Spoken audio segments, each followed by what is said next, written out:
Σας λέω ότι ήμουν 1,5 χρόνο άνεργος. Πώς την έβγαζα? Σας λέω ότι είμαι φιλοξενούμενος στο σπίτι της μητέρας μου. Πώς την έβγαζα? Σας λέω ότι είμαι κλεισμένος 6 μήνες στο σπίτι μου, δεν έβγαινα. Πώς την έβγαζα? Σας λέω ότι κοιτούσα το ταβάνι και τηλεόραση. Πώς την έβγαζα? Τώρα δεν είμαι κλεισμένος στο σπίτι μου. Είμαι έξω στον δρόμο. Μιλάω με ανθρώπους.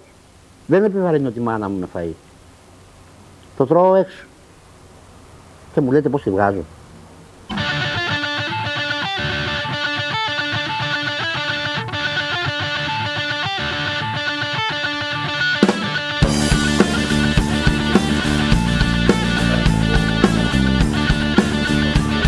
Δεν έχουμε καμία.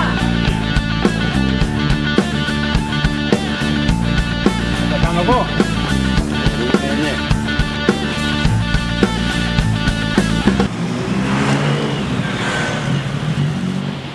Μου λέει για ποιον θα μαγειρεύσεις? Του λέω για μένα, για σένα, για τους περαστικούς, αλλά και για τους ανθρώπους που ψάχνουν τα σκουπίδια όταν πετάτε εσείς τα σάπια πράγματα.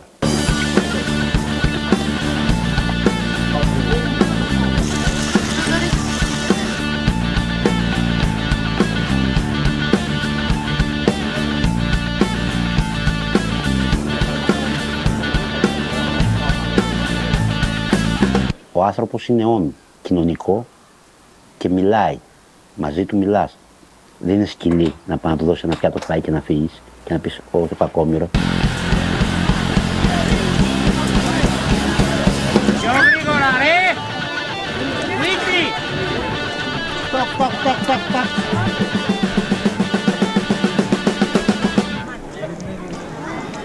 I'm sorry. I'm sorry.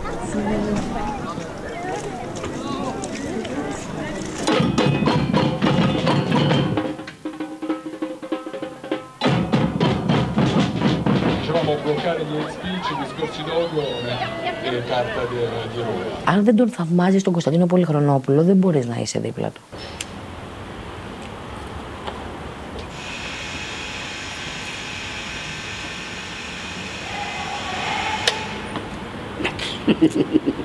Η ζωή είναι ένα κλικ. Άλλος άνθρωπος μπορεί να γίνει ο καθένας μας.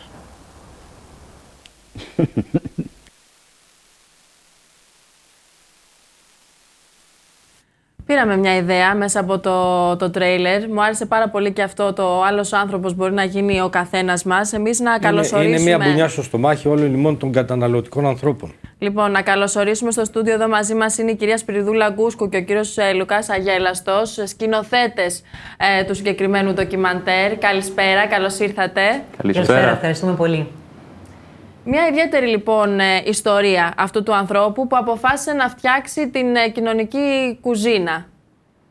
Να πούμε δύο λόγια γι' αυτό και για το πώς σας ήρθε η ιδέα, όλο αυτό που είδατε φαντάζομαι και σας τράβηξε το ενδιαφέρον, να το κάνετε ντοκιμαντέρ, να το κάνετε μια ταινία. Ναι, είχαμε αρχίσει το 2013 με το ντοκιμαντέρ αυτό. Ψάχναμε να κάνουμε ένα μικρό αφιέρωμα, ένα ντοκιμαντέρ μικρού μήκους για έναν άνθρωπο που εμπνέει άλλους. Μετά από καιρό σκέψης βρήκαμε μέσα από ένα φίλο μας την ιδέα αυτή ότι υπάρχει αυτός ο άνθρωπος που μαγειρεύει για άστεγους και για ανθρώπους που έχουν ανάγκη. Ανάγκη για επικοινωνία. Ανάγκη για επικοινωνία. Και πήγαμε... Ανθρώπους μόνους. Ναι. Και πήγαμε στην Αθήνα και κάναμε 2 με 3 μέρες γυρισμάτων και πραγματικά εκπλαγήκαμε το πόσο, το τι μας έδινε αυτός ο άνθρωπος και η παρέα του στην κάμερα. Τι δυναμική έχει, γιατί επειδή και εγώ έχω βρεθεί και σε ένα τέτοιο μάζεμα, γιατί μοιάζει πραγματικά με ένα τραπέζι που έρχεται ο καθένας και παίρνει ένα φαγητό και δεν το κάνει με ντροπή, το κάνει με χαρά. Δηλαδή αυτό είναι η διαφορά νομίζω από οποιοδήποτε άλλο συσίτιο, ότι είναι μια παρέα που μαγειρεύουν όλοι μαζί σε ένα κεντρικό σημείο μπροστά στα μάτια του αυτού που θα έρθει να φάει. Ναι, δεν είναι καν συσίτιο. Ναι, δηλαδή μαγειρεύουμε όλοι μαζί και απολαμβάνουμε μετά το φαγητό που έχουμε φτιάξει. Γιατί οι άνθρωποι που... Το μαγείρεμα δεν πραγματοποιείται μόνο από τον Κωνσταντίνο Πολυχρονόπουλο. Στην πραγματικότητα λειτουργεί μαζί με άστεγους, άνεργους ανθρώπους που θέλουν να πάνε να καταθέσουν την αλληλεγγύη τους. να καταθέσουν τη δουλειά τους. Και βεβαίως ένα πολύ μεγάλο καζάνι, αυτό είναι και το χαρακτηριστικό, αυτή η πολύ μεγάλη κατσαρόλα που την ανακατεύεις και εκεί βρίσκεται όλο το φαγητό και είναι αυτό το ότι ενώνεται όλος αυτός ο κόσμος μέσα σε μια πραγματικά κουζίνα που στείνεται στη μέση του δρόμου. Υπάρχει μια επικοινωνία, δεν είναι παίρνω ένα κεσεδάκι φαγητό και αποχωρώ. Ακριβώς. Επίσης να θυμίσουμε ότι η κουτάλα που χρησιμοποιείται στην κατσαρόλα είναι ένα κουπί το οποίο το έχουν δώσει άνθρωποι που έχουν έρθει πρόσφυγες από απέναντι. Και έχει βουτήσει τη θάλασσα δηλαδή. Ακριβώς. Έχει μια ιστορία η κουτάλα αυτή, τέλος πάντων. Τώρα για σας πόσο εύκολο ή δύσκολο ήταν να πραγματοποιήσετε αυτή την ιδέα, να κάνετε δηλαδή αυτό το ντοκιμαντέρ, να βρείτε το συγκεκριμένο άνθρωπο. Είπαμε ότι κάνατε 3 ημέρες γυρίσματα, αλλά φαντάζομαι το να δημιουργηθεί στο τέλος όλο αυτό το εικαστικό αποτέλεσμα θέλει πολλή δουλειά. Ναι, μην ξεχνάμε ότι οι ώρες τραβήγματος δεν είναι τα 77 λεπτά που κατατίθενται στην ταινία. Είναι τουλάχιστον 75 με 77 ώρες. Ακριβώς. Από αυτές τις 77 ώρες, ο σκηνοθέτης, ένας άνθρωπος που θέλει να δημιουργήσει ένα έργο, μπορεί να ο καθένας δηλαδή, αυτές τις 77 ώρες μπορεί να τις πλέξει με το αποτέλεσμα που θέλει να δώσει. Εμείς κάναμε πιο πολύ focus, χρησιμοποιήσουμε την ορολογία της φωτογραφίας, περισσότερο στο χαρακτήρα του ανθρώπου αυτού. Οπότε κοιτάτε τη δικιά του πλευρά, τη δικιά του ιστορία, το γιατί ο ίδιος επέλεξε να κάνει αυτό που κάνει και μιας και το έχετε αποδώσει όλο αυτό σε ένα ντοκιμαντέρ, σε μια ταινία, εγώ θέλω να σας ρωτήσω τι καταλάβατε τελικά για αυτόν τον άνθρωπο, που μπορεί να είναι ο καθένας από εμάς. Ο Κωνσταντίνος είναι ένας άνθρωπος που είναι πολύ δύσκολος, λέει η σύντροφός του κάποια στιγμή στην ταινία. Είναι ένας πάρα πολύ καλός άνθρωπος φυσικά, αλλά είναι εγωιστής. Και χάρη στον εγωισμό του έχει καταφέρει να κάνει αυτό που έχει κάνει μέχρι στιγμής. Να επιμένει, να επιμείνει. Πεισματάρης μάλλον. Είναι πεισματάρης, ακριβώς. Και φυσικά στη διάρκεια της ταινίας βλέπουμε ότι αυτός ο εγωισμός που έχει και το πείσμα του που έχει καταφέρει να κάνει τόσο μεγάλα πράγματα τον φέρνει και αντιμέτωπο όμως σχεδόν με την αποτυχία κάποια στιγμή.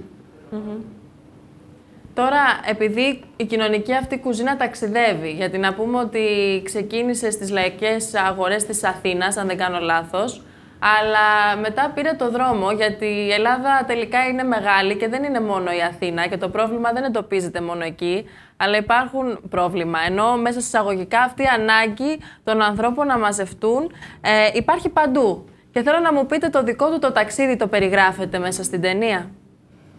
Κοιτάξτε, το περιγράφουμε, αλλά δεν είναι το κεντρικό σημείο της ταινίας.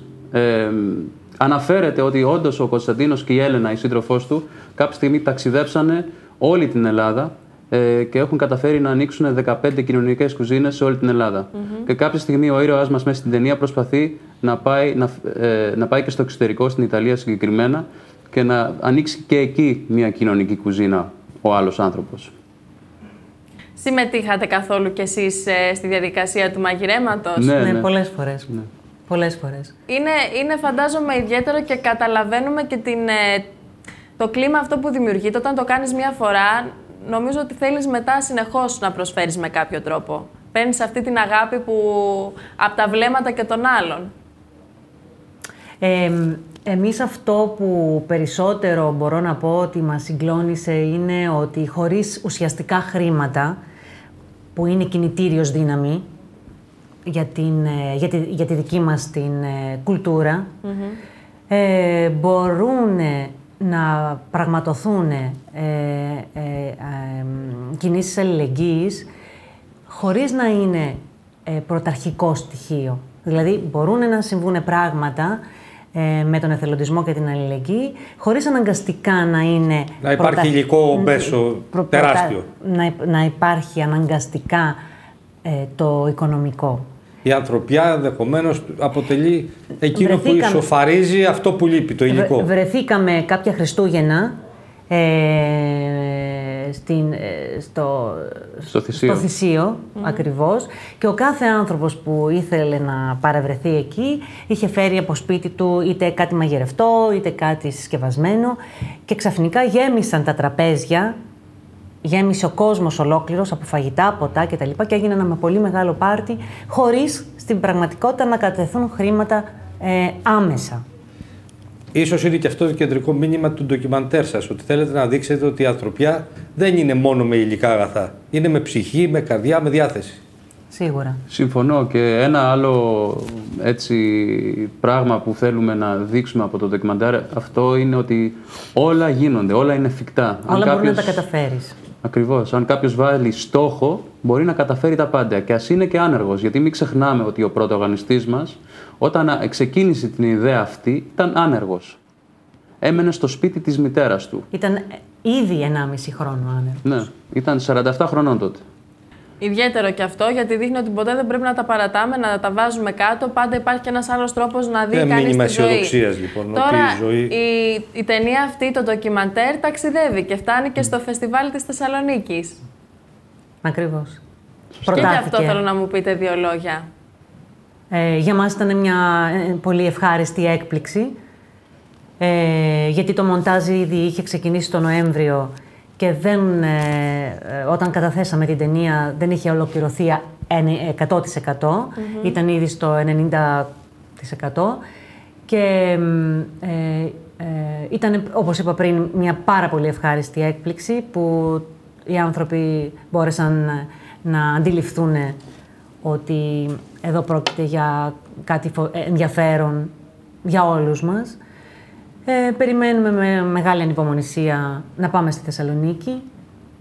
Θα φεύγουμε ήδη αύριο. Εμείς σας ευχηθούμε καλή επιτυχία. Καλή επιτυχία. Και βέβαια Καλό στην δρόμο ταινία, να έχει να ταξιδέψει και πολύ ακόμα. Να μην είναι αυτό το ένα και μοναδικό φεστιβάλ, να τη δούμε και σε άλλα πολλά.